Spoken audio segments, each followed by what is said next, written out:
जय गुरु जी संगत जी। गुरु जी के श्री चरणों में कोटि कोटि प्रणाम और गुरु जी की डिवाइन संगत को भी जय गुरु जी। जैसा कि आप सभी जानते हैं कि गुरु जी के ब्लेस करने के बहुत सारे तरीके हैं, वे तरीके सिर्फ और सिर्फ गुरु जी जानते हैं। वो शब्द गुरबानी से, अपने लंगर प्रसाद, चाय प्रसाद, जल प्रसाद से और सत्संग सुनाने से, करने से अपने भक्तों को उनके दुख दूर करते हैं, उनके कष्ट दूर करते हैं और उन्हें अपनी कृपा का एहसास दिलाते हैं। सत्संग सुनना और पढ़ना सभी चीज़ें गुरु जी की ब्लेसिंग्स में ही काउंट होती हैं और इससे हमारे माइंड में जो भी प्रश्न चल रहे होते हैं उसका भी आंसर मिलता है। तो आप सभी के से यही विनती है कि आप गुरु जी का सत्संग पूरा सुने, पूरा ध्यानपूर्वक सुने और गुरु जी का नाम लेते हुए सुने, गुरु जी को याद करते हुए सुने। और गुरु जी से विनती है कि गुरु जी मेरे परिवार का और जो भी संगत सुन रही है सभी का, संगत नॉन संगत सभी के कष्ट दूर करें और सभी को अपने श्री चरणों से जोड़े रखें। और आप सभी गुरु जी की ये सत्संग के वीडियोस और भी संगत नॉन संगत को सेंड करें, जिससे सभी को गुरु जी के बारे में पता चले, गुरु जी की महिमा सभी को मिले, सभी को गुरु जी की कृपा मिले और सभी के कष्ट दूर हो। जय गुरु जी। अनंतम अनंतम शुक्राना गुरु जी। ये सत्संग 68 ये सत्संग है श्रीमती मीरा कपूर आंटी का गुड़गांव द्वारा कथित। मीरा के गुरुजी। आंटी जी लिखती हैं, जब श्रीमती मीरा कपूर गुरुजी से मिली तो उनके मेरुदंड में अत्यधिक समस्या थी। उसके रीढ़ की अस्थियां आपस में जुड़ गई थी, इससे अन्य स्थान रिक्त हो गए थे। उसे प्रतीत होता था कि वहां से पैर की ओर जाती हुई किसी नस पर दबाव पड़ रहा था, जिससे उसके पैर में बहुत पीड़ा रहती थी। चिकित्सकों ने भी देखा कि उसका दाहिना पैर शिथिल हो रहा है और उसका वजन घट रहा था। वह कमरबंद बांधे रहती थी, किंतु उसके साथ भी एक स्थान पर 15 मिनट से अधिक बैठना उसके लिए संभव नहीं था। गुरुजी के पास प्रारंभिक दर्शनों में वह अपने साथ तकिए ले जाती थी ताकि लगातार संगत में बैठने में कठिनाई न हो, परंतु गुरुजी ने उसे यह करते हुए देखकर तकिए लाने को मना किया। जब उसने उन्हें चुपके से लाने का प्रयास किया तो उसे बहुत डांट पड़ी। अंततः वह भूमि पर बैठी और घंटों तक बैठ सकी। मीरा ने गुरुजी के दर्शन पहली बार 3 अप्रैल 1995 को ग्रेटर कैलाश में किए। गुरुजी ने उससे पूछा कि वह किस रोग से निवृत्त होना चाहती है। पूरा वृत्तांत सुनने के बाद उन्होंने तुरंत कहा कि चलो शल्य क्रिया करते हैं। वह भयभीत हो गई। गुरुजी उसे एक कक्ष में ले गए और वहां पर एक चम्मच उसके शरीर के रुग्ण भागों पर रखा और फिर उसकी गर्दन दाएं और बाएं दोनों ओर बहुत जोर से मोड़ी। मीरा को अत्यधिक पीड़ा हुई। उसके संभलने पर गुरुजी बोले कि उसके पैर का उपचार वह जालंधर में करेंगे। इस क्रिया के पश्चात मीरा की पीठ का दर्द समाप्त हो गया, पर उसके जोड़ों में वेदना फिर भी बनी हुई थी। उसके हाथ की उंगलियां सूजी हुई थी और उसके जोड़ों पर बड़ी बड़ी गांठें बनी हुई थी। एक दिन मीरा ने सतगुरु को अपनी समस्या से अवगत कराया। गुरुजी ने उससे बात करते हुए उसका हाथ अपने हाथ में ले लिया और वह धीरे धीरे उसकी मालिश करने लगे। बातों में मीरा को इसका आभास भी नहीं हुआ। वह उनको बताती रही कि उसके हाथ में कितनी समस्या है। अंत में गुरुजी ने उसको टोका और अपने हाथ देखने को कहा। इस अंतराल में वह हो गया था जिसकी वह मात्र आशा ही कर सकती थी। उसकी उंगलियां पुनः पतली और सुंदर हो गई थीं, जोड़ों में कोई पीड़ा नहीं थी और यह सब होते हुए उसे पता भी नहीं लगा था। गुरुजी ने एक बार मीरा को बताया था कि वह उसे मरने नहीं देंगे। उन्होंने उसे जीवन के 10 वर्ष और दे दिए हैं। वह उसे बचाते रहेंगे और उसके रोग अंतरित करते रहेंगे। उनके यह शब्द अनेक बार सत्य सिद्ध हुए हैं। जय गुरु जी। अनंतम शुक्राना गुरु जी।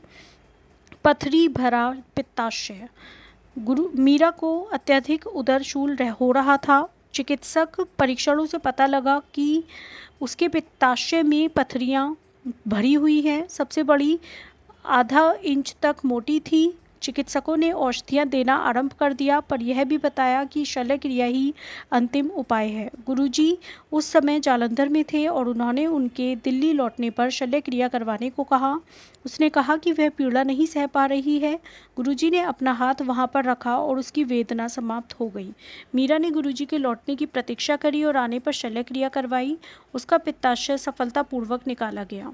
मीरा को स्वास्थ्य संबंधी अनेक समस्याएं थीं। उसके मधु का स्तर लगातार ऊपर नीचे होता रहता था। इसके कुप्रभाव से उसकी बाई आंख की दृष्टि कम होती जा रही थी। मीरा ने सर गंगाराम चिकित्सालय में जाकर उस आंख का परीक्षण करवाया तो पता लगा कि वहां पर स्त्राव था।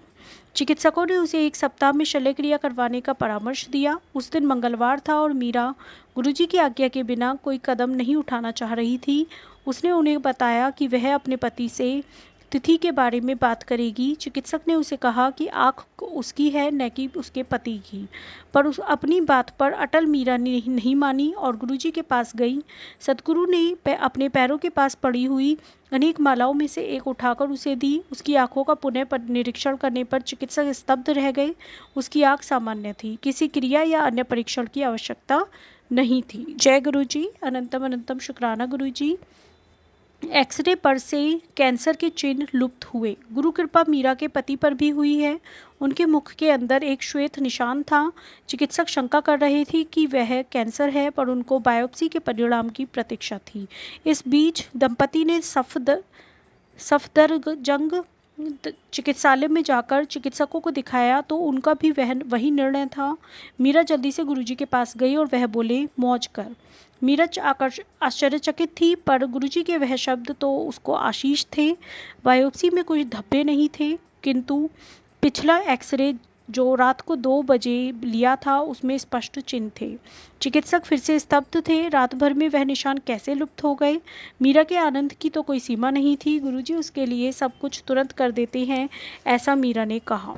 जय गुरुजी। अनंतम शुक्राना गुरुजी। चेतना की ओर। मीरा के पति, जो वस्त्रों के थोक व्यापारी हैं, को पंजाब कुछ भुगतान लेने जाना था। उन्होंने दोनों और शताब्दी से यात्रा करने का निर्णय लेकर आरक्षण करवा लिया, पर जब वह संचित किया हुआ धन लेकर जालंधर स्टेशन पर पहुंचे तो धुंध बहुत अधिक थी। उन्होंने रेल से यात्रा न कर बस से दिल्ली जाने का निर्णय लिया और घर पर फोन कर दिया कि वह रात को 10:30 बजे तक पहुंच जाएंगे। मीरा को अगला फोन रात को 1 बजे कश्मीरी गेट पुलिस स्टेशन से आया। उसे बताया गया कि उसके पति खाली बस में अचेतना अवस्था में मिले थे। मीरा ने अपने देवर को, जो उसके साथ थे, पहचान स्थापित करने को कहा। पुलिस वाले ने उत्तर दिया कि श्री कपूर बोलने की अवस्था में नहीं है और वह उन्हें उपचार के लिए हिंदू राव चिकित्सालय ले जा रहे हैं। संतप्त परिवार जब चिकित्सालय पहुंचा तो वहां का वातावरण देखकर निराश हो गया और वह उन्हें वहां से निकालकर एक निजी चिकित्सालय में ले गए। उनकी चेतना फिर भी नहीं लौटी। मीरा गुरुजी के पास पहुंची तो उन्होंने कहा कि उसके पति को कुछ नहीं हुआ है और वह चिंता न करें। सदगुरु के कथन के पश्चात उसके पति ने कुछ शब्द बोले तो चिकित्सकों ने उन्हें उठाने का प्रयास किया। जब उन्हें होश आया तो चिकित्सकों ने मीरा को अगले 3 माह तक उनकी शैया के पास रहने को कहा, क्योंकि उनको अस्थायी चेतना शून्यता होने की संभावना थी। मीरा जानती थी कि यह संभव नहीं था, क्योंकि उसे उनके द्वारा चलाई जा रही दुकान पर रहना पड़ता था। गुरुजी से उल्लेख करने पर उन्होंने बताया कि वह बिल्कुल स्वस्थ हैं और ऐसा कुछ नहीं होगा, और ऐसा ही हुआ। उसके पति को पुनः कभी कोई बेहोशी नहीं आई। श्री कपूर के अनुसार बस में केवल किसी ने उन्हें खाने के लिए कुछ बिस्कुट दिए और उसने स्वयं भी खाए। उसके बाद जब श्री कपूर को होश आया तो वह चिकित्सालय की शैया पर थे। परिवार धन खो जाने पर निराश था, किंतु गुरुजी ने कहा कि वह चिंता नहीं करे, उनकी समस्या समाप्त हो गई थी, धन तो वह और दे देंगे। मीरा कहती है कि गुरुजी ने उनकी आशा और आवश्यकता से कहीं अधिक धन दिया। जय गुरुजी। अनंतम अनंतम शुक्राना गुरुजी। इन सत्संग का शेष भाग जो बचा हुआ है, क्योंकि ये सत्संग काफ़ी बड़ा है, तो गुरुजी ने काफ़ी ब्लेस किया है आंटी जी को, तो ये सभी सत्संग जो बचे शेष सत्संग हैं वो मैं नेक्स्ट वीडियो में पढ़ने की सेवा करूँगी। जय गुरुजी। अनंतम अनंतम शुक्राना गुरुजी। गुरुजी और प्यारी डिवाइन संगत जी, अगर सत्संग पढ़ने में मुझसे कुछ भी गलती हुई हो तो प्लीज़ मुझे क्षमा कर दीजिएगा। जय गुरु जी। अनंतम अनंतम अनंतम शुक्राना गुरु जी।